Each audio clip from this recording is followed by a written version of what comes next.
The American Freedom Radio Network proudly presents, live from Phoenix, Arizona, The Truth Denied Talk Radio with host ROXY LOPEZ. Join us here for topics you won't hear on mainstream news, such as chemtrails, GMOs, Morgellons disease, and much more. Humanity is 7 billion strong. We are the majority. And now, live from the Valley of the Sun, your host, ROXY LOPEZ. Good evening, everyone. It's so nice to be here today. It's Monday, June 4th. Can you believe it? We're already in the first week of June, and the year 2012 is just flying by. We're halfway through it, nearly. And so welcome to the show. I'm ROXY LOPEZ. I'm your host today. The show is called The Truth Denied Talk Radio. And we are very grateful for a lot of you listeners. I just want to do a shout out to the many of you who have been writing into the show and bringing forward some topics that you would like to hear about or guests that you would like to have on the show. So keep those emails coming. We do listen to you, we do read it, and we do follow up. So we can't have everything that you've suggested, but we certainly do try to get as much as possible on. And one of the topics that keeps coming up through our listeners to our organization is the 2012 and the shift. And so today we do have a wonderful guest. His name is Jack Allis, and we'll bring him on shortly. Let me give you a little bit of background on this absolutely wonderful man. Jack is an author and spiritual teacher, and he is the author of the recently released book, Prophesy, Challenge, and Blessing, Visions of 2012 and the Shift. And the DVD, of course, which I have right here, and absolutely fabulous information and very validating. I think a lot of you are going to love this conversation today. His recent work is 2012 and the Shift, and his message echoes that of the ancient indigenous prophecies, which again, a lot of you are very interested in getting caught up on. I think you're going to love Jack because he's very well versed in this area. And, you know, Jack says this is an age of monumental transformation. I agree, in which we are blessed with an exceedingly rare opportunity to transform ourselves and the world. So Jack is not a doomsday sort of person. He's not looking at it from, you know, the perspective of it's the end of the world. He's looking at this shift as again, a transformational opportunity for all of humanity to raise the vibration and really mature and evolve. And I love that because I do subscribe to that myself. There's a lot of scary stuff out there in the world right now, and a lot of analysts are coming forward and saying that, you know, it's the end of the world and it's just going to get worse, and we are surrounded by bad news. So this is going to be a wonderful show for you, and we will allow you to call in the show as well, of course, to speak with Jack at some time during this first hour. So without any further ado, let me introduce to all of you Jack Allis. Welcome to the show, Jack. Thanks so much for being here. Greetings to you, Roxy. We finally meet. If you call this meeting, we finally meet in person, and greetings to all of my relations out there in your audience. It's an honor and a pleasure to be with you here. Oh, thanks. Feeling is absolutely mutual. Roxy, I think when you and I emailed back and forth and everything, I got the sense that, you know, when we met each other in that way, I actually approached you and said, you had James Gilliland on your show. And when I heard you had James on, I said, well, gosh, maybe that's a show for me, because he and I resonate in so many ways. Mm-hmm. And when you and I hooked up, I felt like we really connected. I felt like it was almost an instant connection. I connected with your work, you connected with my work, and it just seemed like it really flowed nicely. So that always feels good when that happens. It does. And you know, thanks for mentioning that, because with most of of my guests, there seems to be this interconnectedness, and I get an opportunity to meet. We all get the opportunity to meet each other, and bringing up James Gilliland for the listeners who don't know who James is.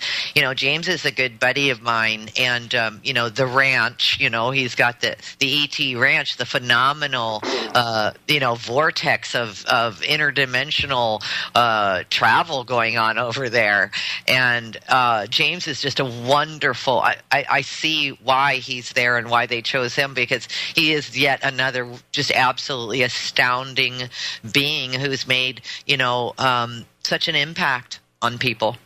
I visited his ranch last summer for a couple of days.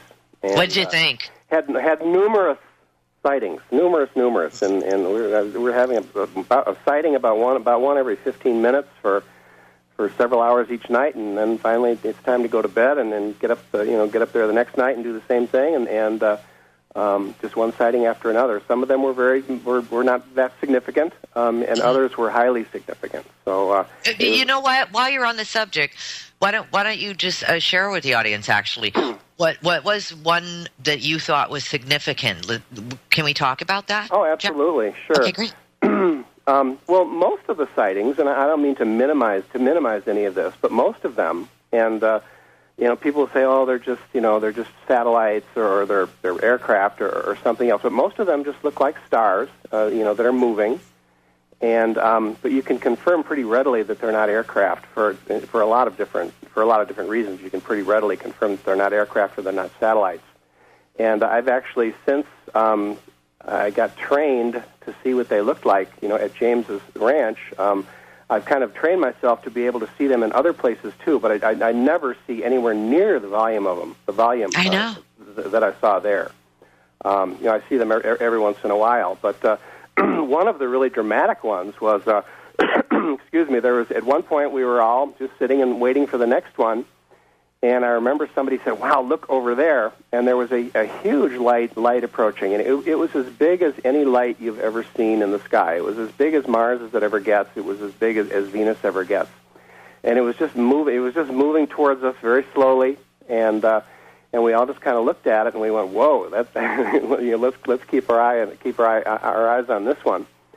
And then as it continued to move, and as it moved overhead, see if I can get my memory clearly locked into this in terms of what happened. As it moved overhead, I don't remember if it stopped or not. I think it did stop when it was right over the top of us, and then the light actually started to expand, and it started to change in colors, and it became a purplish, a reddish kind of purplish globe. And it expanded, and it got quite big, maybe half as big as the moon on a full moon night. So it expanded, and it got from this from being star-like in appearance to this purplish reddish globe, and then when it got to that point, all of a sudden it just popped like what it made me think of is a flashbulb going off. Mm-hmm. It just popped, and like kind of bursting, and it was very, very dramatic, and everybody just kind of went, "Whoa! Did you see that one?" And James immediately said, "Did you see that one, Jack? Is that good enough for you?" And I said, "Yes, sir. Let's stay out here some more." So it was quite something. It was really neat. And I'd love to go back there someday. What was especially neat about it last summer, too, is that during the several days I was there, they were moonless nights. They were the sky was about as clear as the sky can get. And that's up at I don't know what the altitude is there, but it's up in the mountains. So yes. So the stars were just absolutely spectacular, just all by themselves. That would have been worth it in and of itself. And there were no chemtrails for the whole time I was there, which James says they're very horrible there in terms of yes. Very often they kind of blotch up the sightings and mm-hmm. Mess the sky up. But no chemtrails, a beautiful starry night, and it was really quite an experience. I would say all told, I think in 2 nights, we probably had maybe 20 sightings, and some of them moved around quite a bit. You think, oh, that's just a satellite or that's just an aircraft or something. and then all of a sudden they start moving in funny ways, like they start accelerating, or they would start slowing down, or they would pulsate as they moved, kind of moving forward, and kind of like a worm, moving forward and stopping, moving forward and stopping, moving forward and stopping. And so there were all kinds of very significant differences between what we usually see in the sky and what we could see there. Sure, and I appreciate that, because that's exactly what my experience was the first time I went out to the ranch as well. And I do know what you mean when you say the sky is so clear, because you do see those little pinhead stars that you normally cannot see if you live anywhere near a city or lights. So there is so much more exposure, and I know exactly what you're talking about, the difference between the satellites and these other craft, because satellites are on a trajectory. I believe it's east to west or west to east, so they go in a straight line. And these little, sometimes, I don't know if you saw this, but you'll see, once you're just staring up there for a while and your eyes are fixated on the little tiny pinhead lights, then all of a sudden you see them kind of moving out and around, and 3 or 4 or 5 of them moving at a time outwards, and then those are them. That's the ones you're saying, okay, that is not a satellite. That is not doing anything that a satellite does. And what you just described, going in and out. And we also saw something very similar to what you're describing of this, big ship that actually lit up Mount Adams. Like, it just went poof over the whole thing. And then, of course, James said, it's very similar to your experience. Did you see that? Did you see that? And we were like, how could we miss it? And then, of course, he said, watch, we'll soon see some military aircraft. And sure enough, we saw military helicopters fly in, and some aircraft, and you just wonder, what are we watching? The energy is a little different out there too. That's one of the first. I'm used to that because I live in Mount Shasta, so we have a real similar kind of energy. Yes, you do. Yes, you do. I've been to Mount Shasta. Mount Shasta looks an awful lot like Mount Adams.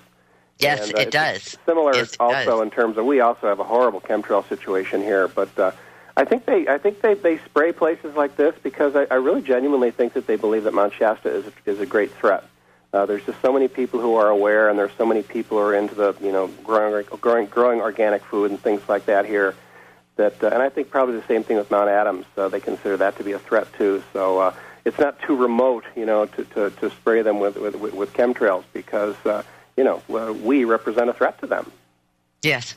Mm-hmm. Yes, because it's communal, and like you said, you grow your own food and you do trade, and you're sustaining or sustainable communities and share information and witness the same sort of events, and that makes you very powerful, doesn't it? This is a very this is a very self-sustaining area here, and one of the things that makes it so self-sustaining is the water, because Mount Shasta is virtually a fountain of water, because you get up to 40 feet of snow up there in the winter, and the rock and the soil is all completely porous and volcanic.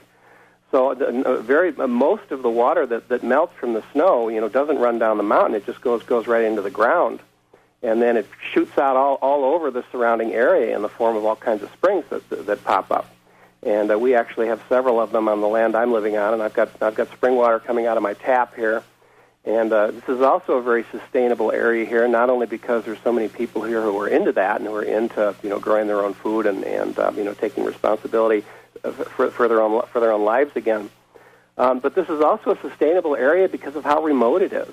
Yes. We really are out. If you look at Mount Shasta on a map, there's nothing out here. There's nothing to the east. We got the ocean, is a couple of hours to the west. We have nothing to the east but desert. And then north of us is the closest city north of us is Medford, Oregon, and the closest city south of us is Redding, California, and they're both about an hour away. So the remoteness is good. The remoteness from the cities is a good thing, because I personally reached a point where I needed to to get away from the city energy, and because I think when things start really changing, the cities are going to be a pretty chaotic place. So it's good. Remoteness is a good thing. Yes, absolutely. And there's a lot of controversy about that as well in both locations that I live in, both Arizona and my home that I was born and raised in, which is Hawaii on the Big Island, Hilo. Both remote areas as well. And it's unfortunate what's starting to happen. We really need to preserve our urban areas and move into them and start up shop, so to speak, because there's a whole lot of water grabbing going on and the smart meter grids going up and a lot of ugly stuff, land grabbing and so forth and so forth. So, and we can talk about that a little bit later when we start to look and view what 2012, the remaining of the year, is going to look like. And with that in mind, your new DVD, fabulous, and thank you so much for the gift of it. Thank you for sending it to me. You're welcome. It is truly a gift, and I appreciate it. Entitled 2012 and the Shift, The Power of Ceremony. Let's we're going to go to a break in a couple of very shortly, but maybe we should start talking about, tell us a little bit about it. Give us a little bit of insight to your DVD. Into the DVD or into the Shift or? Your whole idea that why you created this documentary, this DVD. Okay. Well, for me, I wrote the book and I did the DVD because I think most of the so-called scholars and experts on this topic tend to make it way, way, way, way, way too complicated. And it isn't, understanding the shift and understanding what it's all about, it really is not that complicated when you get right down to it. And we can get into, what all that means, when we get into it more. Mm-hmm. So I endeavored to write a book and to do a DVD. I actually did 2 DVDs on this and 2 books on this, but one of my books was fiction and one of them was nonfiction. I basically attempted to write a book that that really highlighted what people really need to know about the shift, and then I attempted also to talk an awful lot about what people really don't need to know about the shift. Absolutely, and we're going to go to a break. Hold that thought, Jack, and we'll get right into that right after we come back from the break. So everybody hang in there. Do not turn that dial. We'll be right back. Welcome to the world's meeting place. American. It's practically narcotic. Freedom. Oh, yes, I like very much. Radio. You're an American institution. American Freedom Radio. We are back, the Tonight Talk Radio, and of course our wonderful guest, Jack Allis. You're speaking about the shift, and Jack, you were just about ready to explain before the break why the shift isn't all that complicated. You were just getting into that. Hello? Okay, I'm sorry. I had my mute button down there. I was talking and you didn't hear me. No problem. I do that sometimes too, and I'll be talking and everybody's like, where is she? Roxy, I have to say, I'm so impressed by American Freedom Radio. I've done hundreds of these internet radio interviews. I don't think I've ever been on American Freedom Radio. And just in terms of the stuff that you run, the commercial spots that you run, and it seems like it really has a lot of integrity. A lot of the other shows I've been on, the interview part was pretty great, but the rest of it was pretty schlocky. To tell you the truth, it wasn't that impressive. But I'm going to have to check this out more closely. I'm very impressed. There was a George Carlin bit there. There was I think a Bill Hicks bit. There was a news show, and they really are right on topic in terms of talking about really important things. So that's a good deal. Yes, very good deal, and even though I'm glad to hear that this is your debut on American Freedom Radio. I know you are for myself, for our talk show, but for American Freedom Radio, and I'm very happy to be here. I'm very happy to be a host on this network. Very happy. So, to get to your question, as far as the shift not being that complicated and being unnecessarily complicated by a lot of the so-called experts, let's just talk about what people really need to know about the shift in a nutshell, okay? Because it really just boils down to a couple of things. Of course, we can elaborate upon everything, that we're going to talk about, but sometimes I don't really even see the need to do that. Mm-hmm. The shift basically refers to this age that we are living in, and this age that we are living in, the specific time we're living in, which is a time of monumental transformation. And we're not talking about little transformation. We're not talking about, the kinds of transformations that we've seen before in our lives and where, things change, but then things kind of, return to normal at some point or return to status quo at some point. This is a monumental, a time of change and a time of monumental change, as in one world coming to its inevitable end because it's out of balance, it's out of whack, and therein creating the opportunity, to create another world to replace that with. And we're talking about a completely different world. We're not talking about, remaking the old one or just kind of moving things around a little bit and moving forward with the same model. We're talking about really changing everything absolutely completely. It's a completely different world working on a completely different set of principles. And probably the most important contrast between old world and new world is, the old world was defined by our relationship with the material world and with matter, and the new world will be more defined by our relationship with the world of energy and the world of spirituality.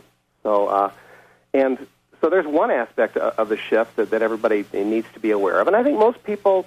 I was recently at the LA Conscious Life Expo this last February, and it dawned upon me for the first time in dealing with this topic that as far as the real, the elementally important aspects of the shift are concerned, it seems like most people are really beginning to get it in terms of, for example, very few of the people I talked to were really, they were not necessarily that overly invested in, this whole December 21st, 2012 date, even though Winter Solstice 2012 is an incredibly important date for a lot of reasons.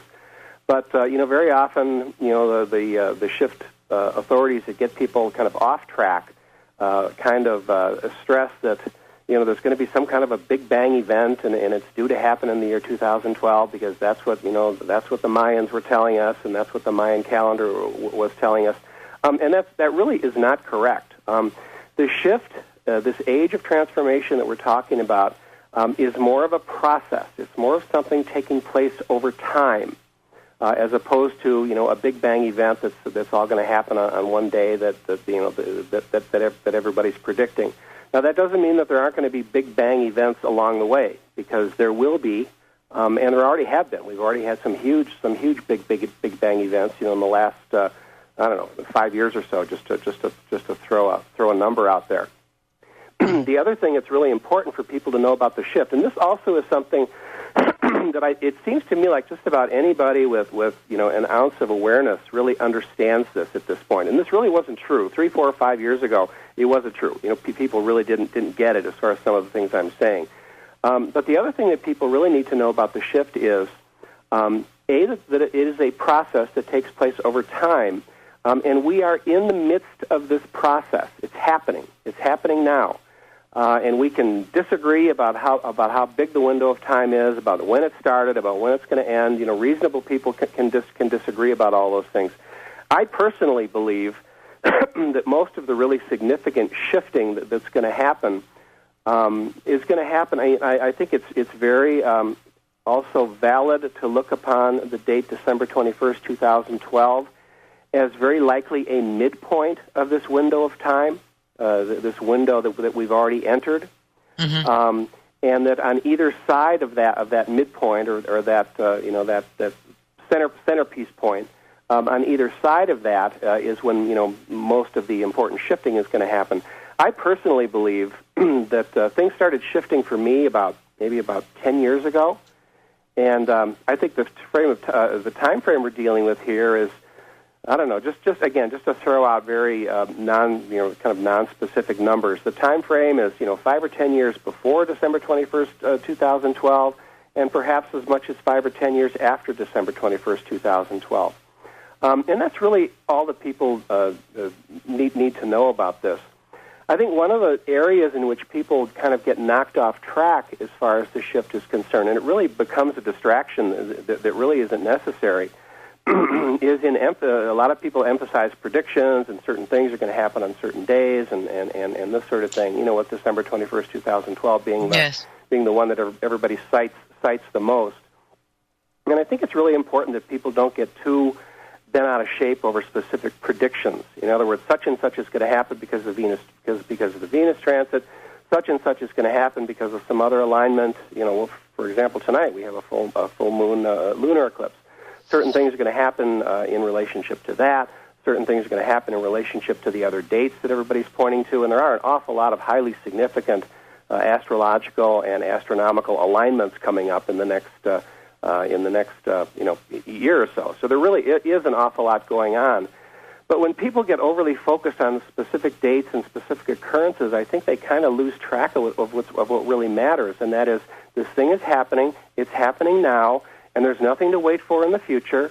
There's nothing to anticipate as far as something that's going to happen, because once we get this, understood properly, the only time that really matters is now, today. And if we believe in this, which obviously I do and a lot of other people do, if we believe in all this, then the time to get to work on this is now. There is no time to wait. We are running out of time, and yet by the same token, one of my favorite paradoxes in relationship to this topic is, and I think this kind of sums up very nicely, kind of the essence of all this.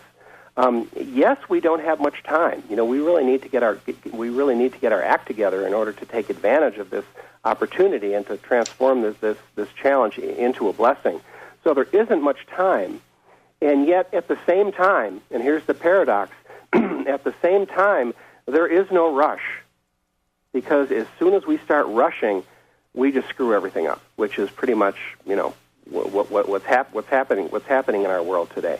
So we're there, it's happening, it's starting now, and for people who really want to work on this and get going on this, the time to do it is now, today, and that which pretty much echoes what all spiritual traditions have been telling us, all spiritual traditions that are worth their salt have been telling us, for thousands and thousands of years anyway, that all real true spirituality always begins with, plugging into the moment and, feeling what we feel, spiritually, in the moment, and getting ourselves focused there, and that everything else that we learn from that point sort of sprouts off from that point.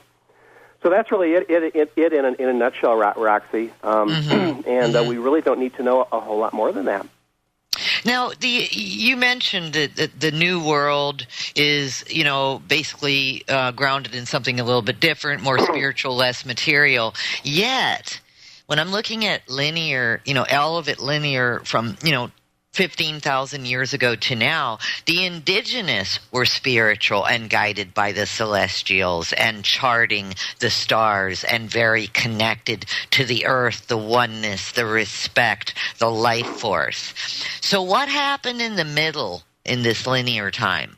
What happened? Because it seems as though the indigenous, the older tribes from way back, our ancient ancestors, let's say, were very in tune. So how did we get out of tune, and why is the paradigm shift something new? It looks like it's actually something old happening all over again. Oh, it is something old. It is something old. It's very old, and the wisdom that we all need to plug into is and I think something that I should probably, in terms of my primary source, as far as the information that comes from me and the messages that I'm transmitting, are very indigenous in nature. That's probably the primary influence on my work is the indigenous people of the planet, and also I'm agreeing with what you're saying in terms of tracing the indigenous people, way back into history. We're going back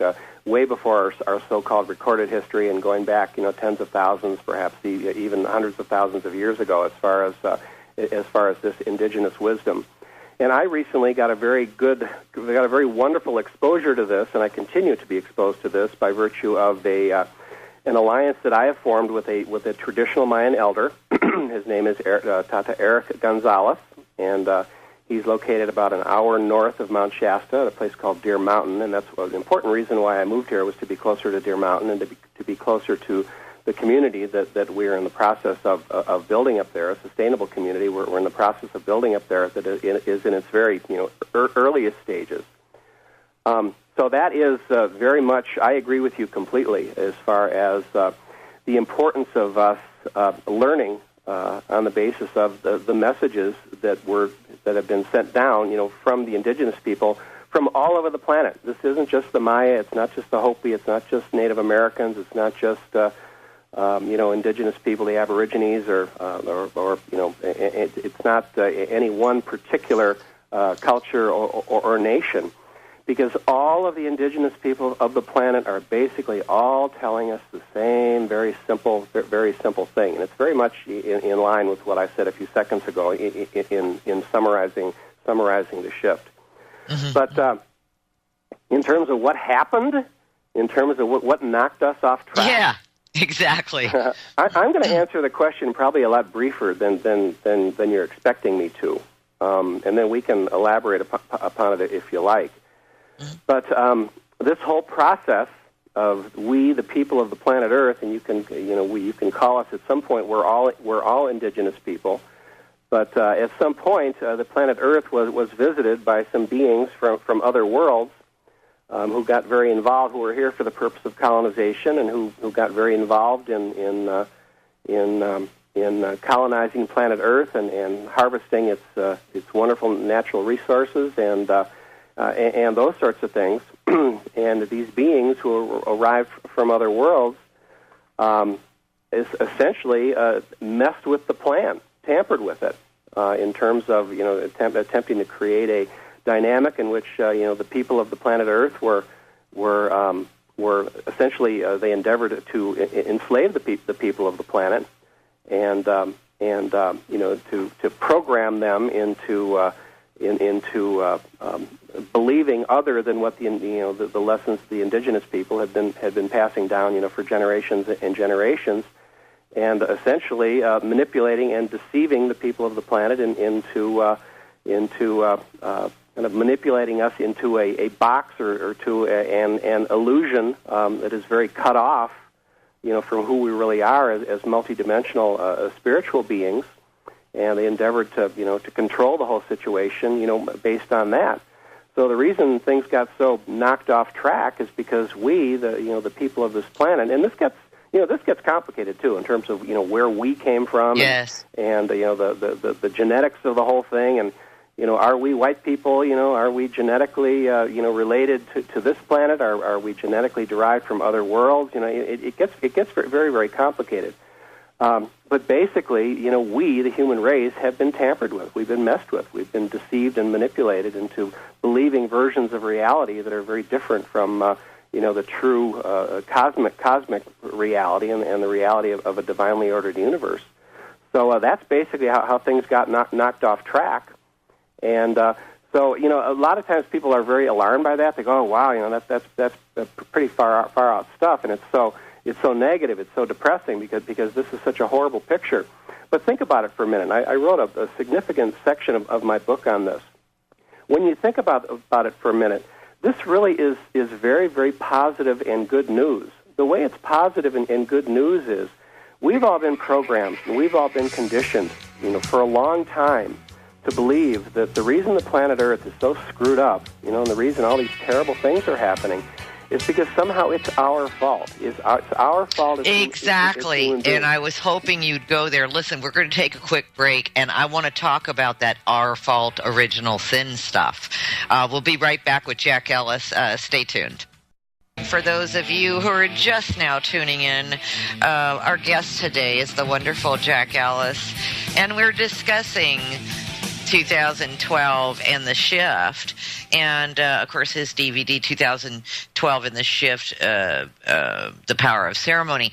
And just to recap a little bit of what we were just saying before the break, Jack, I've got a couple of comments to make on what you're saying, and by the way, it is totally resonating with me as well, so I appreciate it. But when we go back in history tens of thousands of years and to the ancient myths and the ideas of Lemuria and the Venusians and Atlantis, ancient Sumeria, Aztecs, Mayans, the list goes on of these, our ancient ancestors and their amazing connection, once again, to the earth, to this higher respect for life. And then you and I were just now starting to talk about this humanity's fault idea, which for me personally, I was raised a Catholic, and sure enough, early on in my life, totally ditched that idea. But I was raised a Catholic and taught that, I was born with this original sin, and it's my ancestor, my Adam and Eve's fault. And so I basically have to spend the rest of my life working to be accepted with this horrible black sin on my soul that I didn't do, and basically live my life as in a victim sort of stance. And I do believe that what I was being taught was the manual, the dogma was the manual for raising a victim and a slave mentality. But I wasn't ever meant to be that. And so it just totally clashed with my whole spirit. And so with that in mind, you were just starting to talk about that in relationship to, the humanity's fault. And so where were you going with that? Well, you just said that really nicely. But thanks. Just let me finish up briefly with what I was saying a second ago in terms of that very often people interpret all this as very kind of dire and very kind of negative and very kind of like, we're really screwed.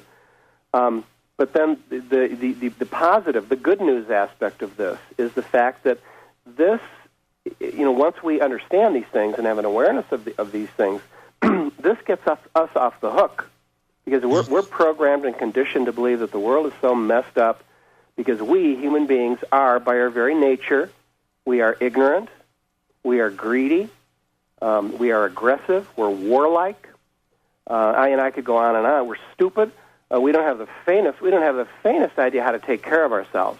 We need the system to take care of us because basically we're too stupid to take care of ourselves, basically. And the latest, I think the last 25 years is, you hear it again and again, we're also damaged goods. Well, yeah, it just goes on and on in terms of the negativity of this message that we're fed about ourselves.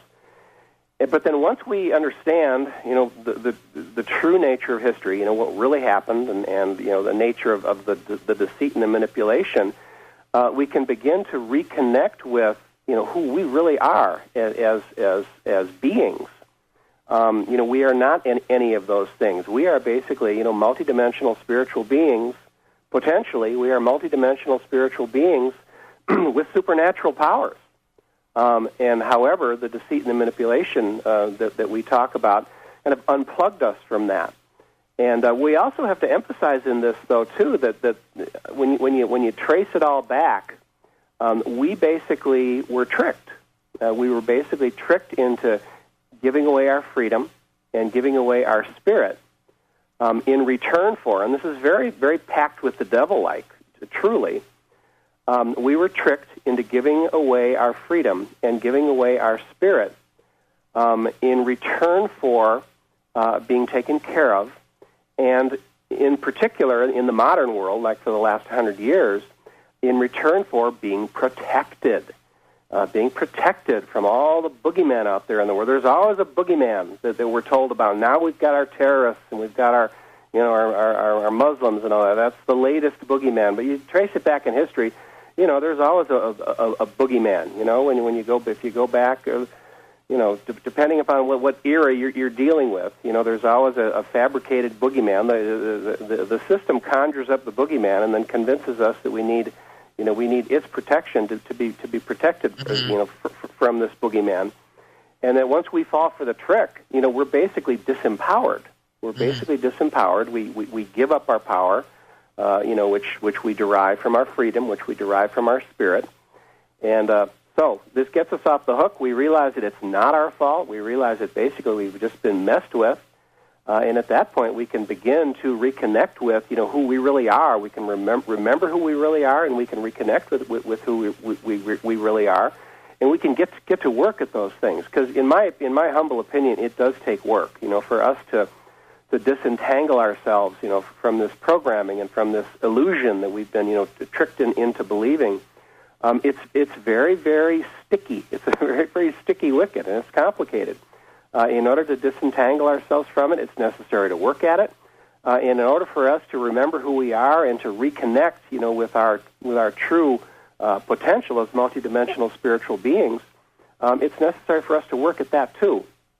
And here again, we have such a wonderful example and model that is presented to us by all of the indigenous people from literally every nation on this wonderful planet, as far as how to do that.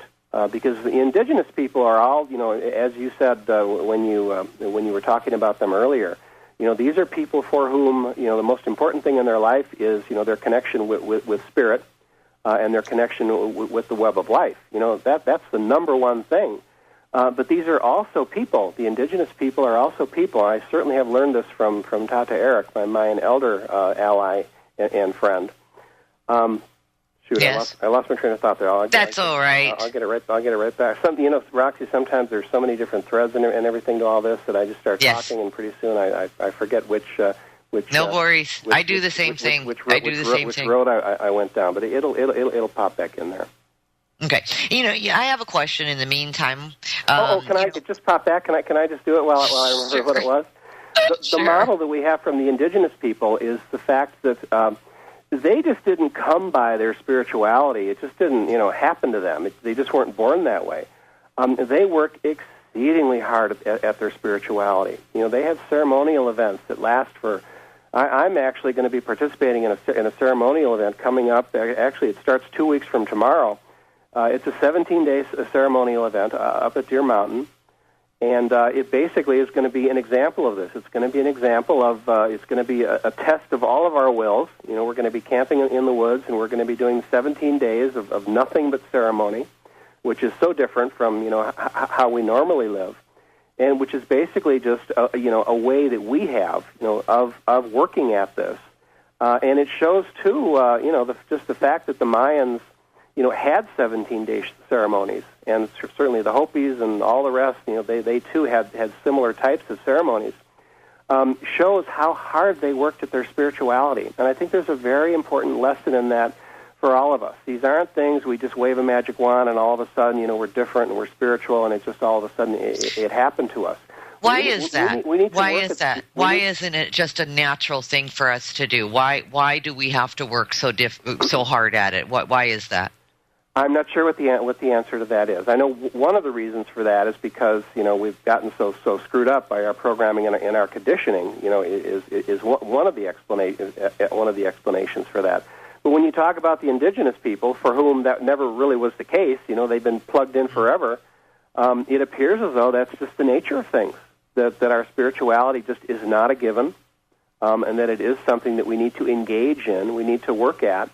And I have every reason to believe that perhaps when we move upward dimensionally, into the fifth dimension and beyond, perhaps at that point it becomes easier.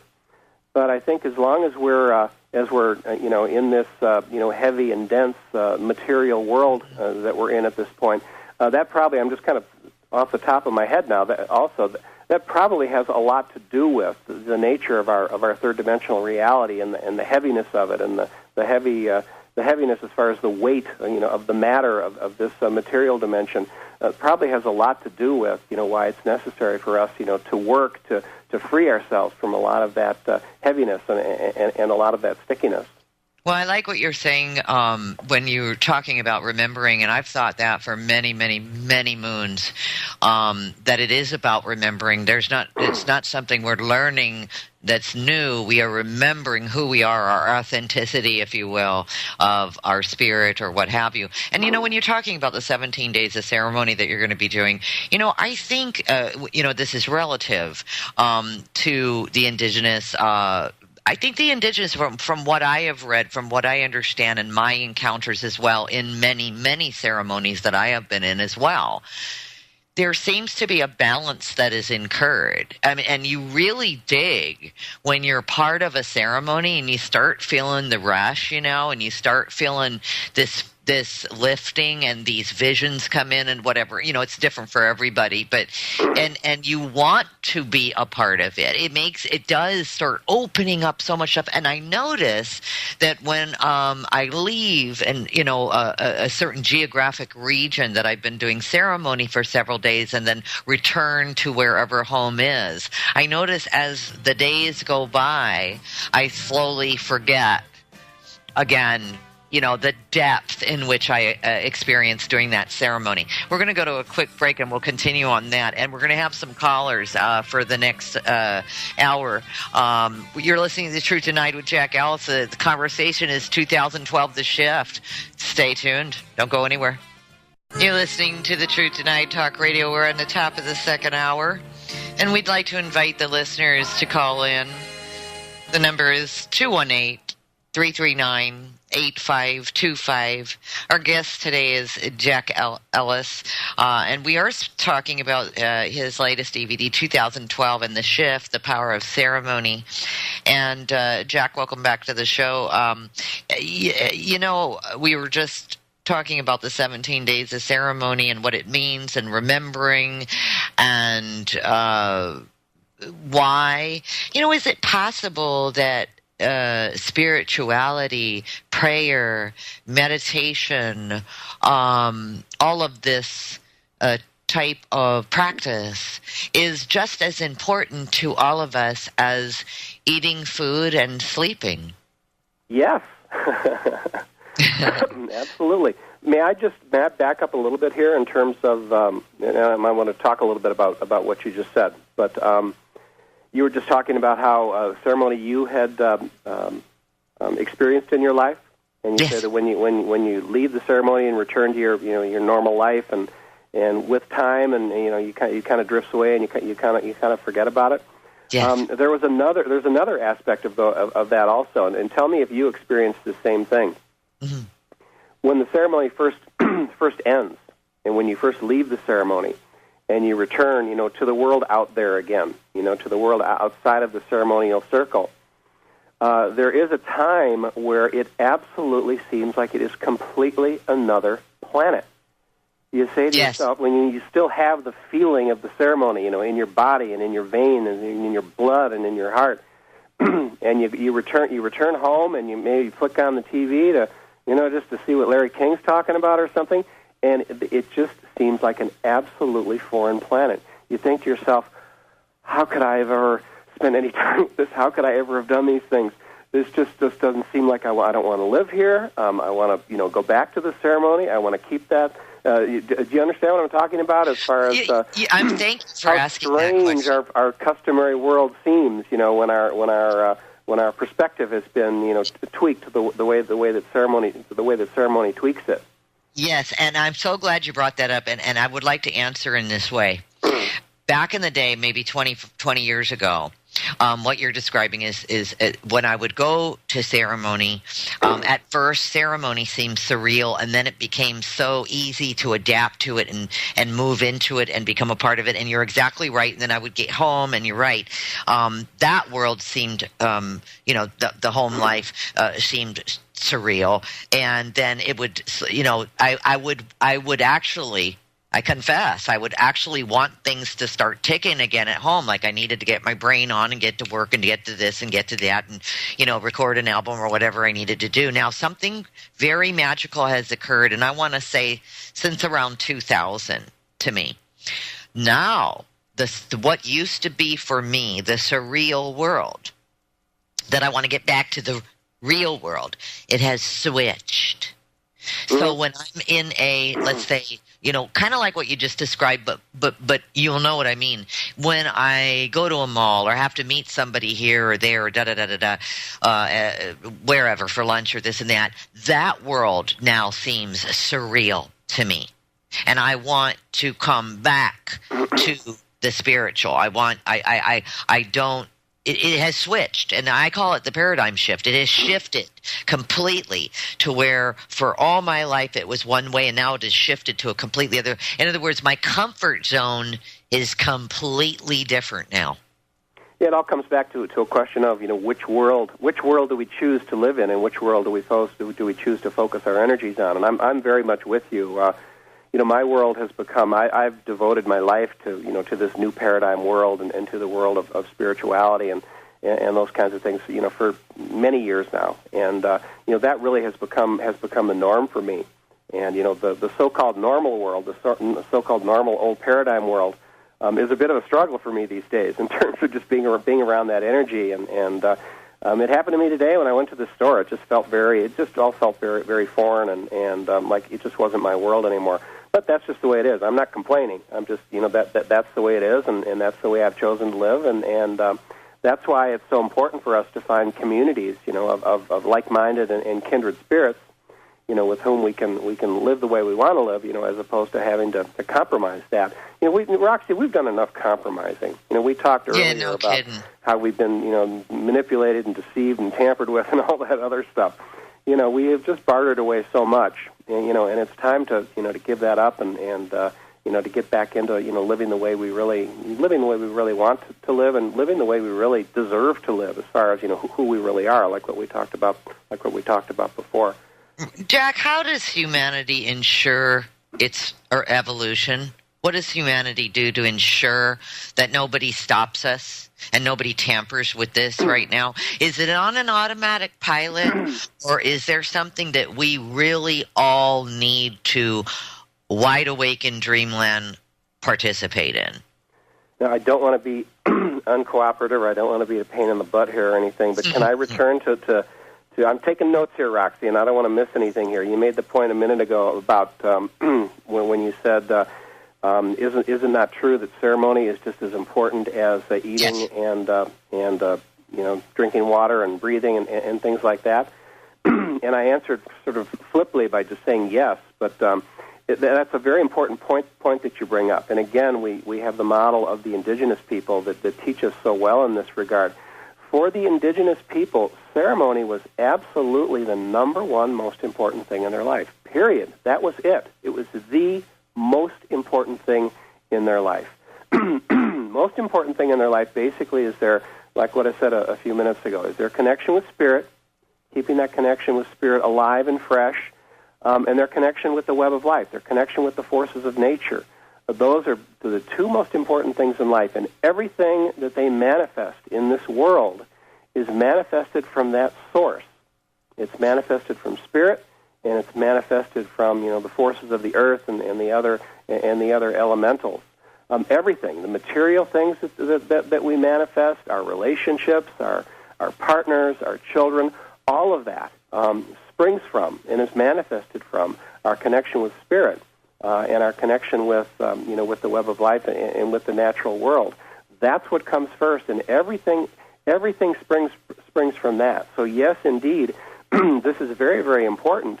And ceremony is such a wonderful way for us to be able to live in that world, to be able to practice our spirituality, to be able to develop our spirituality, and to be able to choose, to be within that ceremonial circle, where we basically leave the outside world, outside of that circle. It's basically, not invited to attend. It's going to stay there. It's not going to go anywhere. It'll be there when we get done. But yes. Most important thing in life, numero uno. Awesome. And I think we've just sort of, and I look at, when you were even just talking about this, honestly, it gets me excited inside. It starts waking, just this show with you and I talking right now and sharing, it wakes me up. It triggers little things inside of me, and I get really excited, and I start seeing like a circle. I'm getting teary-eyed right now even because it moves me deeply, and I'm happy for it. There's no embarrassment here, but I can just see like people standing in the circle and dancing and beating of the drums, and you know what I mean. And just you're alive. It's ceremony is celebration of life. Absolutely. Absolutely. Right? And it's just, and music comes from it, and the tunes that make us, make all of those, veins and our DNA come alive and dance. I mean, we are meant to be this. We are meant to dance with the earth and dance with the celestials and have our visions and be our visions. And like you said at the very beginning of this program, that really struck me, to just be everything that we are instead of this little tiny box that we live in with a paycheck and don't forget to pay the bills. Really. Right? Well, I think too, Roxy, one of the things that what you're saying right now, and first of all, it's wonderful to hear you say that, and I understand how you feel. And I lost my train of thought again. Gosh darn it, I hate it when I do that. Anyway, I'll get it back. It'll pop in. Right. Oh, okay, I got it. There you go. For people who are introduced to the doomsday aspect of the of the shift and the end of the world and we're all going to die and all that kind of stuff, you can see that my message is all about the shift. My message is all about creating a new world and being able to disengage ourselves from the old world that's coming to its inevitable end and taking advantage of this incredible opportunity and also overcoming the incredible challenges involved in creating the new world. We will be challenged in this. This is not going to be some easy, just presto, there it is, we've created the new world. We're going to have to work at this, and we're going to be confronted with challenges. Massive change does mean challenge. Change is not easy for us as human beings. We tend to like to find things just one way, and then we just want to stay that way stay that way for our whole lives. But right. But the message, and even though we are talking about the world as we know it is going to end. It's going to. The world as we know it is going to end. Now, that doesn't mean we're all going to die, and that doesn't mean things are terrible. But it does mean is that the world as we know it is going to end. And I maintain that is an absolute blessing because it's not working. This world is not working. So the fact that it's going to end because it's imbalanced and it's out of whack and it's lost its connection with spirit, that indeed is an absolutely wonderful thing. But what I want to glean from this is this message is not about doomsday. This message is about inspiration, and it's about feeling good about something, and it's about reconnecting with something. Like just to repeat so many of the things we said, reconnecting with something that we've forgotten about, and connecting with something. Regaining a connection that we've lost, our connection with spirit, our connection with the web of life. It is very inspiring because those are wonderful things to be learning, and that's a wonderful, wonderful way to live. So even though, we're letting go of one world, the opportunity to create a different world and a world that's so much more in harmony, with who and what we truly are as multidimensional spiritual beings, it is a truly inspiring thing as long as you get on the right wavelength, with the whole thing. So yes, absolutely. Well, and I find that even the topic, the vibration, it's good news what you're talking about. You feel your vibration, not to sound strange to anybody out there that's not familiar with these terminologies, but you feel yourself getting lifted. It's just like when somebody gives you bad news and you feel yourself getting down. Mm-hmm. And when somebody gives you good news, you're like, and that's liberating. And I think that the shift is liberating humanity. That's just my personal opinion on it. But what do we say to the people who are bound to fear and hopelessness? What do we say? How do we talk to them to help them to understand the liberation that's about to transform us all? Well, first of all, we understand. We understand because we've all been there, have we not? In terms of experiencing that fear and knowing the fear of losing everything that's dear to us, or we're conditioned that. The world is supposed to be a certain way, and we're supposed to live a certain way, with our money and our 401ks and our nice house in the suburbs and our 2.7 children and all that whole old paradigm stereotype. And all of a sudden, when that world begins to be pulled away from us, and we begin to be faced with the reality of, the whole thing was just in many ways, the whole thing was just a fraud. The whole thing was just a hoax. That's scary for a lot of people. So it's necessary to first to have some empathy for the fear that people have. And then as far as fear is concerned, fear is it's something that we all need to learn how to manage. And it is all something that we do have the capability to learn how to manage. I know very often our fears can feel very, much like they rule us, and they're running the show, and there's nothing we can do about it, and everything is so hopeless and so terrible that somehow the fear is justified, and that's the way it's supposed to be. But there's a very important lesson in relationship to our fear as far as the spiritual path is concerned, and as far as our spirituality is concerned. Roxy, whenever I by no means am a perfect human being, and I certainly don't purport to present myself as somebody who's got all the answers and I'm enlightened and all that kind of stuff. I still feel fear, from time to time, and I still feel a lot of the negative emotions, that are so much a part of my old paradigm experience. Those things still crop up every once in a while, and I need I need to take a look at them every once in a while, and I need to work at them every once in a while. Excuse me. But whenever I feel fear, I always know that if I'm feeling fear, I know that my spirituality is out of whack. I know that I'm not experiencing things, through the eyes of my spirituality. I'm feeling things through the eyes of my old paradigm, fear of loss and all those sorts of things. And all of the answers to this do lie on the spiritual path. Yes, they do. And hold that thought. We're going to a break real quick. And when we get back, let's talk a little bit about what we're supposed to do with fear. We're talking with Jack Allis, 2012 Shift. This is The Truth Tonight. I'm Roxy Lopez. We'll be right back. And we're back with The Truth Tonight, and we're speaking with Jack Allis. And Jack, we were just talking about fear, and you were just getting into, your experience of, that you aren't perfect either, and that none of us are, and you're not trying to come across that way, and I don't think you come across that way at all, by the way. But the fear of loss or of whatever, they do say there's two states of fear. My understanding is the fear of losing what you have or fear of not getting what you want. And outside of that, there's nothing else. How about fear of death? Well, fear is that would be losing your life. Ultimately, I think all of our fears ultimately boil down to a fear of death.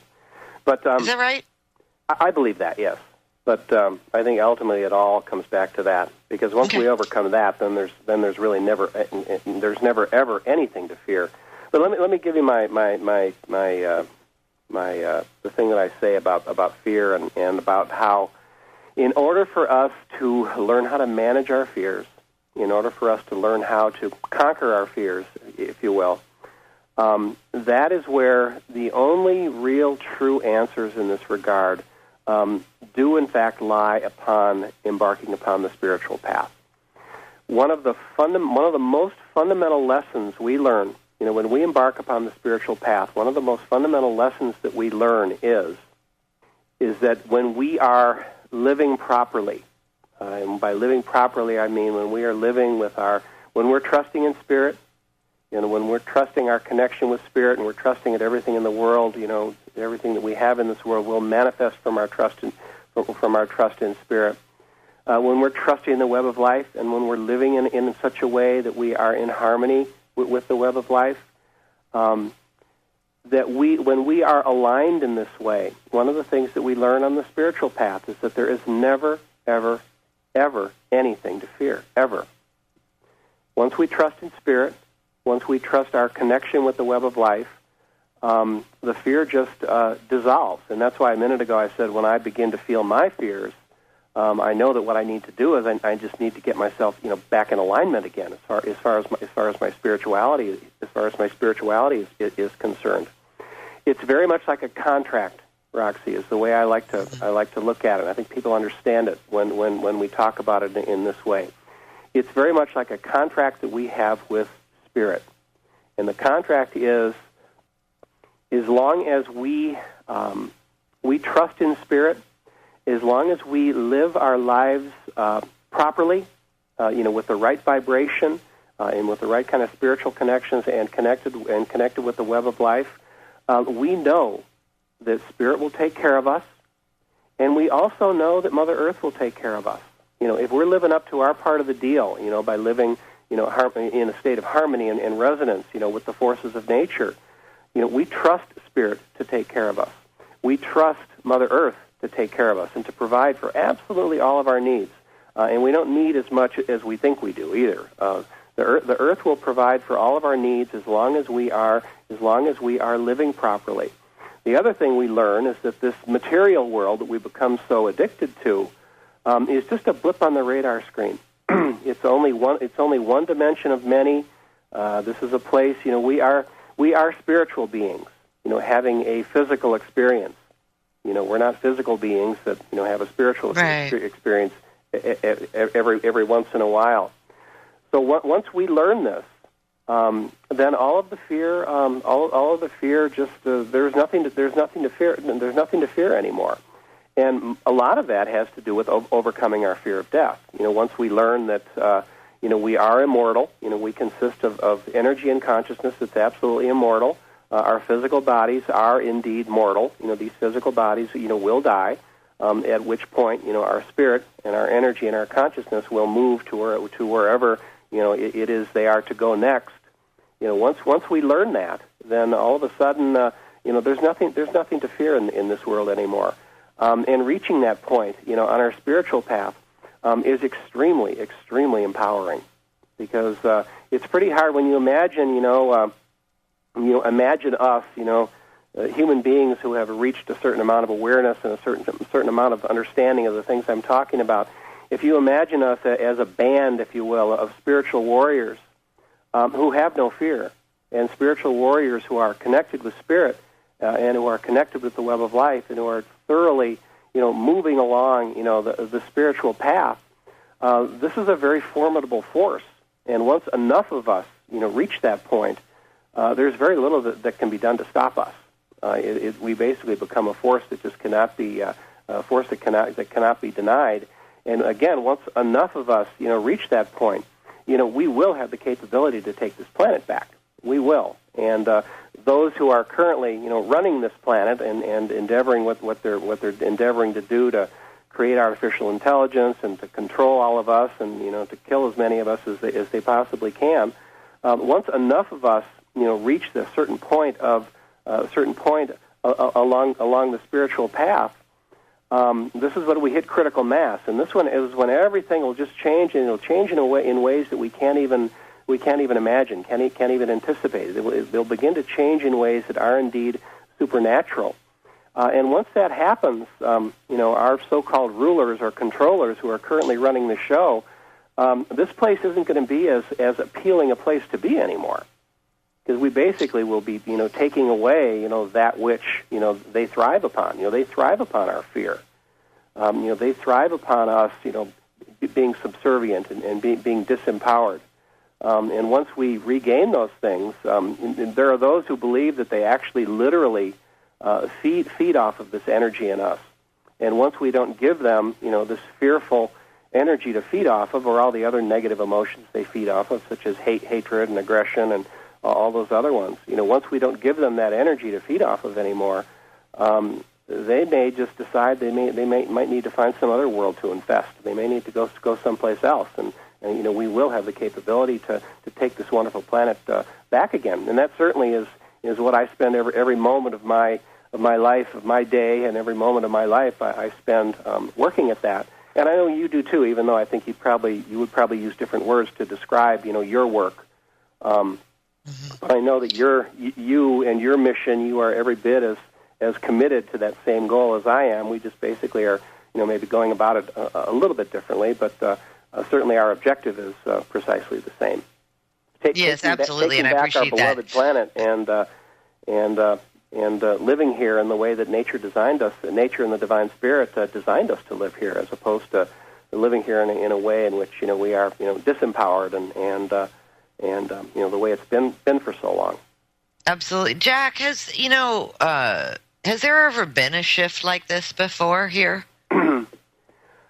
Yes, there has been, and I thought you sound like you're pretty knowledgeable as far as real history is concerned, and at least the theory of it, you will maintain that this is a 26,000 year cycle. Mm-hmm. And certainly the Maya and the Hopi and many of the other indigenous traditions, which tell us a version of history that's very, very different from the version of history that we're spoon-fed by the mainstream system. They also these indigenous versions of history that go way, way back. They have logged in their histories these types of shifts that have happened before.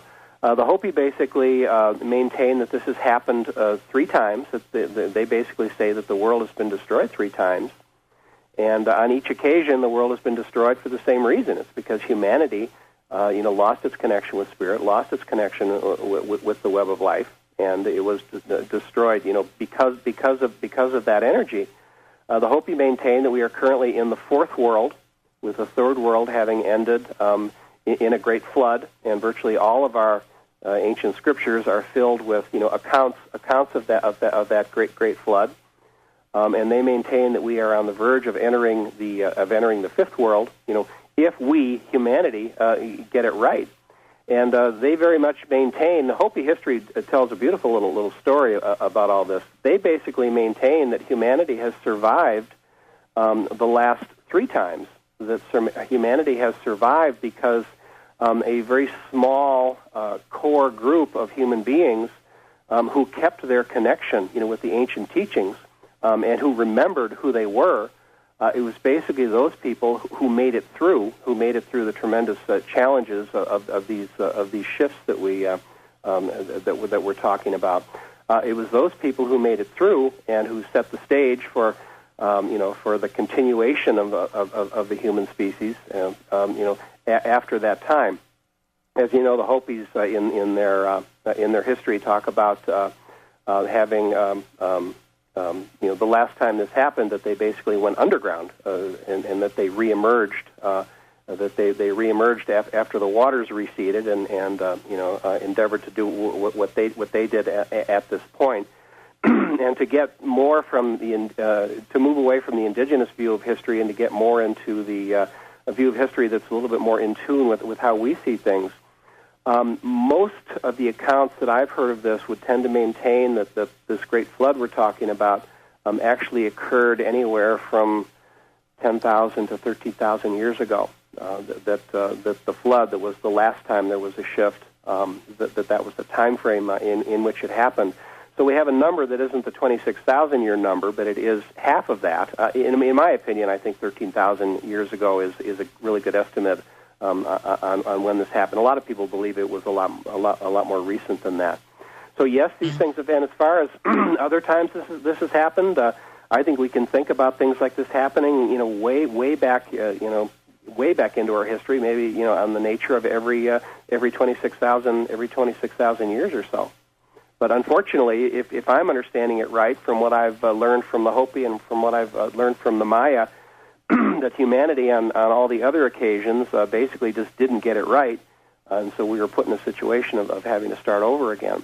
And now, how do we know that the Earth doesn't just have these natural cycles of cleansing and rebirthing, and how do we know that it has nothing to do or everything to do with where humanity's at as far as the balance goes, whether we're spiritual, not spiritual? How do we know that the Earth just doesn't go through cycles that are completely normal for the Earth to do, whether it's humans are behaving or not?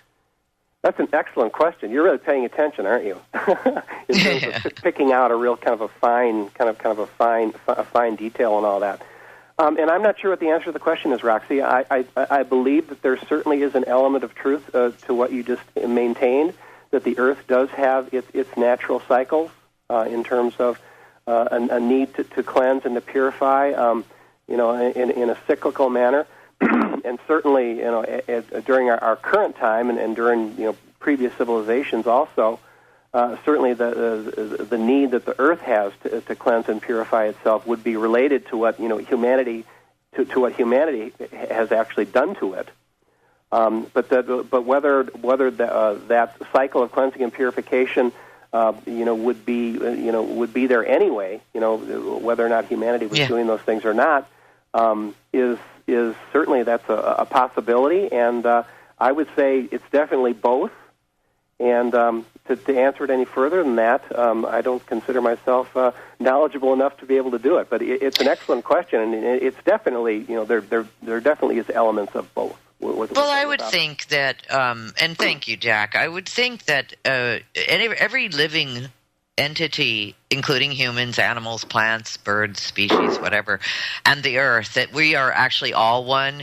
And I think that it's nice to know that we all operate, we all cohabitate, we all can respect and maintain and grow. And so the only thing I can think of is that if there were these natural cycles that occur, perhaps during our evolution of, I liked what you said, that maybe some of the people who are causing harm here, maybe if they went off planet and left the planet to its rightful owners, maybe from there the Earth maybe wouldn't go through those types of cleansing cycles as often anymore, because you said it, maybe we wouldn't need to.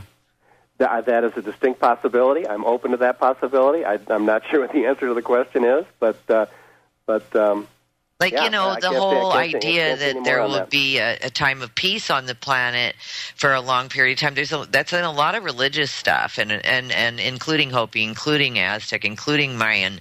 That there would be this long period, some say 1,000 years, of just this total peace and harmony here on the planet. So you never know. I mean, maybe that's part of the end goal as well, to actually get to that place where we're really resonating and really quote unquote being all that we can be, I think another way of looking at that too is the fact that I think once we do in fact ascend dimensionally, then I think what you're saying is will unquestionably be true. Once we begin to move to the fifth dimension and higher, at that point, I think it's probably the case that there won't be this need to periodically cleanse. To cleanse and purify ourselves. Sure. But I think as long as we're stuck in this... coming up on a hard break right now. We're towards the end of the show. Let's come back and talk about that ascension with Jack Allis. We'll be right back. Welcome back. We're with Jack Allis, and we're discussing, and at the very tail end of this discussion, I can't even believe how it flew by, in regards to, a big concern that everybody's having, which is the 2012 shift, and what does it actually mean? And we were just talking about the ascension. Now, ascending, what do you mean by ascension? What do you specifically mean by that? Where are we ascending from and to? Well, ascending is all about dimensions. And once we learn that this third dimensional material world is only one of, I don't know how many other dimensions there are, but there's lots of them.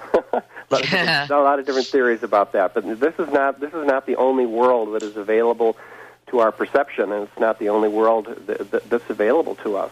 And ascension basically and we also in understanding dimensions, and we really can't understand ascension without understanding dimensions. In understanding dimensions too, it's also important for us to remember that this third-dimensional material reality is a very low-frequency, high-density dimension involving all this, material stuff, and essentially, as I think most people know, everything in the universe consists of two basic things: energy and consciousness. And we basically, as human beings, we are basically nothing other than light that has lowered in frequency to the point where it became heavy enough that it coagulated into physical matter. And that's basically what we are in essence.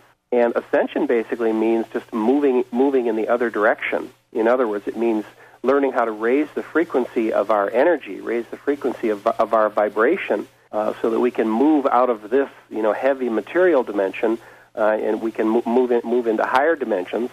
And we don't do this with our physical body. We do this with our energy body, and we do it with our spirit, and we do it with our consciousness. And I know many of you and perhaps many of the people in your audience have had these kinds of other dimensional experiences. I know I have them. I have them often.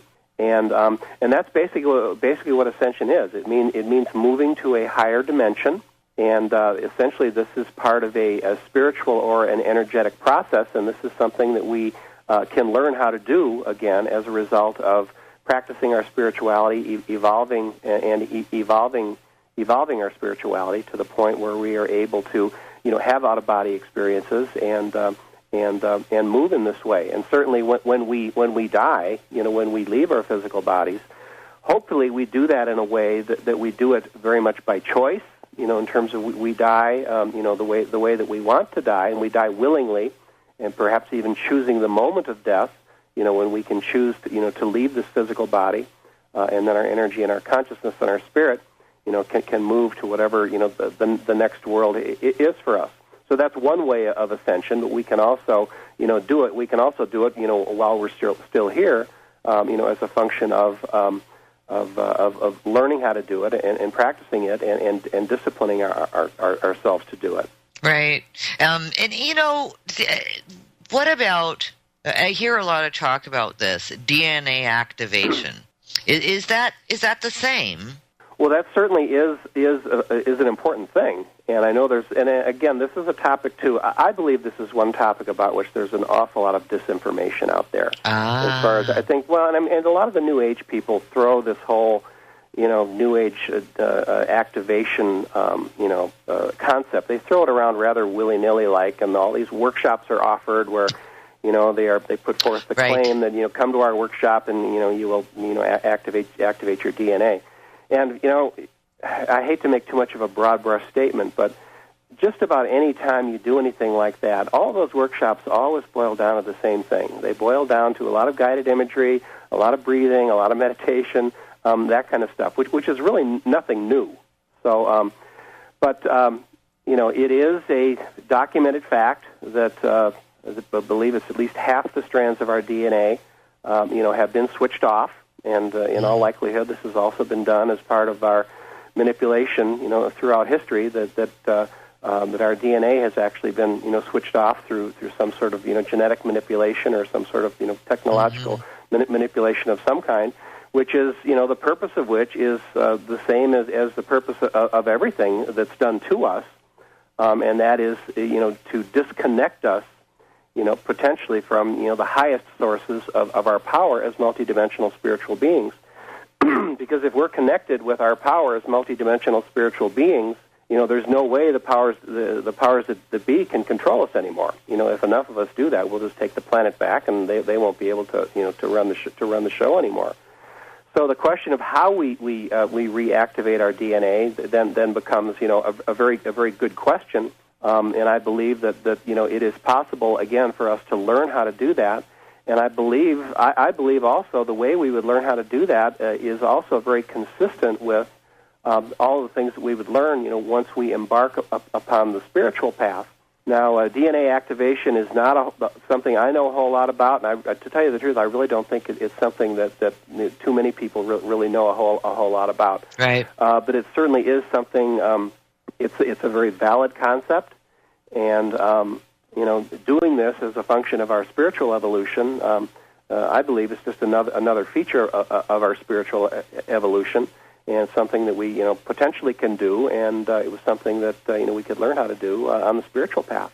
I think you're right. I mean, I think it all fits into what you've been saying. It's just a side effect, if you will, of the waking ourselves up. And that's what it means to me anyway. And you said it great. I mean, DNA activation is, we don't have to go buy a ticket to get our DNA activated. I mean, it's part of the process, and I agree with you. It's part of the process of remembering. I mean, and that's really, really the best that I think any of us can say it. And, part of the process is, we change, we let go, we allow ourselves to be free or remember or be liberated or inspired or reconnected to the earth again and all of humanity.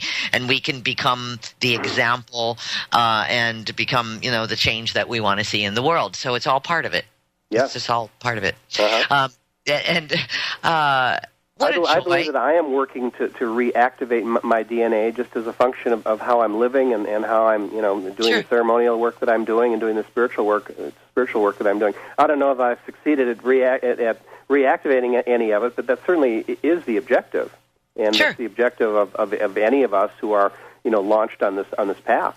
Yeah, absolutely. It's accessing what we already own. It's accessing who we are, and so it's up to us to access it. I mean, nobody's going to do that for you. And I do like what you had mentioned in the very beginning, and we're really winding it down. We've got a couple or more minutes, so I want to get a website from you. But I love what you said about like minds, and I think that's what ceremony is all about. It's celebration with like minds, which really amps it all up. So that's a beautiful thing, and I'm envious that you're going on a 17-day ceremonial rah-ha-ha, woo-ha-ha. I just love it. I think it's fantastic, and I definitely want to hear from you after you go through that, because I want to hear a little bit about it, so we'll definitely be in touch. But what's your website? How can people purchase any of your books or your DVDs or your latest, of course, with the 2012 Paradigm Shift, the Power of Ceremony? How do we get give any information you like? Well, my name is Jack, last name Allis, A-L-L-I-S, and my website is jackallis.com, so JACKALLIS.com. All my books are for sale there. People can go there and get them. All my books, all my DVDs. There's also a lot of, I think you spent some time on my website. There's also a lot of fun. I've got a lot of videos there. I've got radio interview archives there. Lots of fun things to do, and I'm very proud of my website, but that's where everything's happening. So the books are available. Most recent book, Prophecy, Challenge, and Blessing, Visions of 2012 in the Shift. Most recent DVD, 2012 in the Shift, The Power of Ceremony. And I invite people to go there, and I also invite people to sign up for my email list, because that's a great way for me to stay in touch with people. I send out a monthly newsletter. I write articles for that, and just try to keep everybody plugged into this whole phenomenon of 2012 in the Shift and what's happening, and it's a great way for me to stay connected. And, being on lists like that, Roxy, is also, I try to be on as many of those kinds of lists as I can possibly be. And that's how I find out about the world. I don't watch the news anymore, and I do very little with television or mainstream media or anything like that. The way I get my news is I just open up my email box and see what James Jolin's sending out today, for example. He does wonderful in the email thing that he does in terms of sending out articles and sending out alternative news and stuff like that. So I just go to my email box and open that stuff up, and that's how I find out what's happening in the world. And it's a heck of a more accurate, view of what's happening as opposed to, what we see or hear in the mainstream. So sure. And it's more of what we really want anyway. It's part of that letting go of mainstream and corporate this and corporate media and corporate that. This is a way that we begin to build that tribe. Mm-hmm. Mm-hmm. And it's awesome. So I think it's absolutely fabulous. And, we'll make a video of this show we're for you with a few photos and then the show. And our audience knows that, and we'll put that on our. Yeah. Cool. We'll do an article with all your contact information and anything that you have any seminars or anything like that coming up. We'll put all that together in the next couple of days. And I just want to thank you so much. We're at the end of our time. This is the Truth Denied Talk Radio. I'm Roxy Lopez. And again, thank you so much for joining us. Join us again on Friday, 7 to 9 Central. Stay tuned for Sean David Morton. Don't go away. No rules. No rules. No taboo topics. No taboo topics. No fear of doom. No fear of doom. We are American Freedom Radio. American Freedom Radio. The sightings and mess the sky up. But no chemtrails, a beautiful starry night, and it was really quite an experience. I would say all told, I think in 2 nights, we probably had maybe 20 sightings, and some of them moved around quite a bit. You think, oh, that's just a satellite or that's just an aircraft or something, and then all of a sudden they start moving in funny ways, like they start accelerating, or they would start slowing down, or they would pulsate as they moved. kind of moving forward, and kind of like a worm, moving forward and stopping, moving forward and stopping, moving forward and stopping. And so there were all kinds of very significant differences between what we usually see in the sky and what we could see there. Sure, and I appreciate that, because that's exactly what my experience was the first time I went out to the ranch as well. And I do know what you mean when you say the sky is so clear, because you do see those little pinhead stars that you normally cannot see if you live anywhere near a city or lights. So there is so much more exposure, and I know exactly what you're talking about, the difference between the satellites and these other craft, because satellites are on a trajectory. I believe it's east to west or west to east, so they go in a straight line. And these little, sometimes, I don't know if you saw this, but you'll see, once you're just staring up there for a while and your eyes are fixated on the little tiny pinhead lights, then all of a sudden you see them kind of moving out and around, and 3 or 4 or 5 of them moving at a time outwards, and then those are them. That's the ones you're saying, okay, that is not a satellite. That is not doing anything that a satellite does. And what you just described, going in and out. And we also saw something very similar to what you're describing of this, big ship that actually lit up Mount Adams. Like, it just went poof over the whole thing. And then, of course, James said, it's very similar to your experience. Did you see that? Did you see that? And we were like, how could we miss it? And then, of course, he said, watch, we'll soon see some military aircraft. And sure enough, we saw military helicopters fly in and some aircraft, and very validating. I think a lot of you are going to love this conversation today.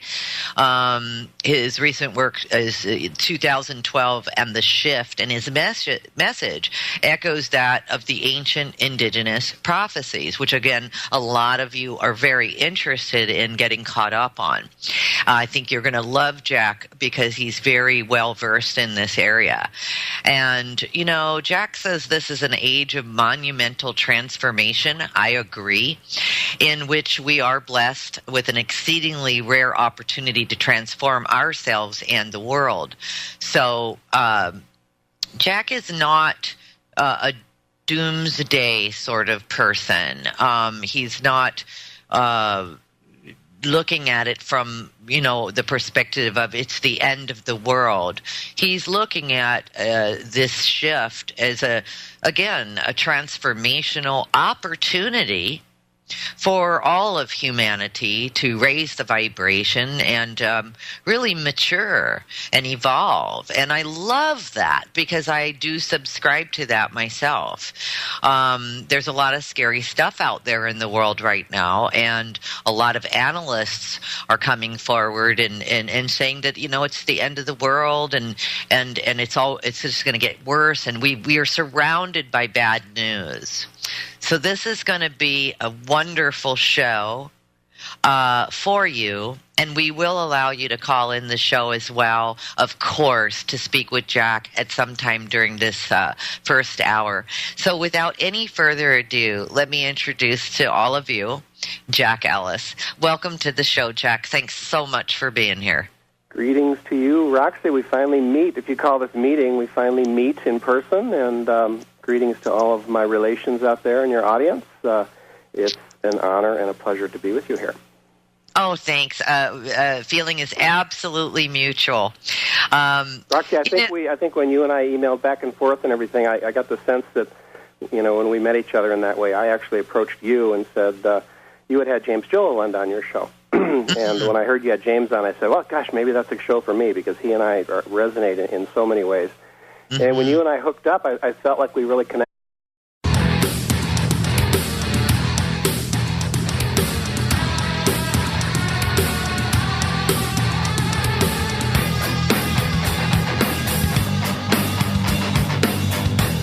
The American Freedom Radio Network proudly presents, live from Phoenix, Arizona, The Truth Denied Talk Radio with host Roxy Lopez. Join us here for topics you won't hear on mainstream news, such as chemtrails, GMOs, Morgellons disease, and much more. Humanity is 7 billion strong. We are the majority. And now, live from the Valley of the Sun, your host, Roxy Lopez. Good evening, everyone. It's so nice to be here today. It's Monday, June 4th. Can you believe it? We're already in the first week of June, and the year 2012 is just flying by. We're halfway through it, nearly. And so welcome to the show. I'm Roxy Lopez. I'm your host today. The show is called The Truth Tonight Talk Radio. And we are very grateful for a lot of you listeners. I just want to do a shout out to the many of you who have been writing into the show and bringing forward some topics that you would like to hear about or guests that you would like to have on the show. So keep those emails coming. We do listen to you, we do read it, and we do follow up. So we can't have everything that you've suggested, but we certainly do try to get as much as possible on. And one of the topics that keeps coming up through our listeners to our organization is the 2012 and the shift. And so today we do have a wonderful guest. His name is Jack Allis, and we'll bring him on shortly. Let me give you a little bit of background on this absolutely wonderful man. Jack is an author and spiritual teacher, and he is the author of the recently released book, Prophesy, Challenge, and Blessing, Visions of 2012 and the Shift. And the DVD, of course, which I have right here, and absolutely fabulous information. I felt like it was almost an instant connection. I connected with your work, you connected with my work, and it just seemed like it really flowed nicely. So that always feels good when that happens. It does. And you know, thanks for mentioning that, because with most of my guests, there seems to be this interconnectedness, and I get an opportunity to meet. We all get the opportunity to meet each other, and you know, bringing up James Gilliland for the listeners who don't know who James is. You know, James is a good buddy of mine, and you know, the ranch. You know, he's got the ET Ranch, the phenomenal you know, vortex of interdimensional travel going on over there, and James is just a wonderful. I see why he's there and why they chose him, because he is yet another just absolutely astounding being who's made, you know, such an impact on people. I visited his ranch last summer for a couple of days. What did you think? Had numerous sightings, numerous, and we're having a sighting about one every 15 minutes for several hours each night, and then finally it's time to go to bed, and then get up there the next night and do the same thing, and just one sighting after another. Some of them were not that significant, and others were highly significant. So you know what? While you're on the subject, why don't you just share with the audience actually what was one that you thought was significant? Can we talk about that? Oh, absolutely, sure. Okay, great. Well, most of the sightings, and I don't mean to minimize any of this, but most of them, and you know, people say, oh, they're just satellites or they're aircraft or something else, but most of them just look like stars, you know, that are moving, and but you can confirm pretty readily that they're not aircraft for a lot of different reasons. You can pretty readily confirm that they're not aircraft or they're not satellites, and I've actually since I got trained to see what they looked like, you know, at James's ranch. I've kind of trained myself to be able to see them in other places too, but I never see anywhere near the volume of them. The volume I know. That I saw there. You know, I see them every once in a while, but one of the really dramatic ones was, excuse me, there was at one point we were all just sitting and waiting for the next one. And I remember somebody said, wow, look over there. And there was a huge light approaching. And it was as big as any light you've ever seen in the sky. It was as big as Mars as it ever gets. It was as big as Venus ever gets. And it was just moving towards us very slowly. And we all just kind of looked at it and we went, whoa, that's, you know, let's keep our eyes on this one. And then as it continued to move, and as it moved overhead, see if I can get my memory clearly locked into this in terms of what happened. As it moved overhead, I don't remember if it stopped or not. I think it did stop when it was right over the top of us. And then the light actually started to expand, and it started to change in colors, and it became a purplish, a reddish kind of purplish globe, and it expanded, and it got quite big, maybe half as big as the moon on a full moon night.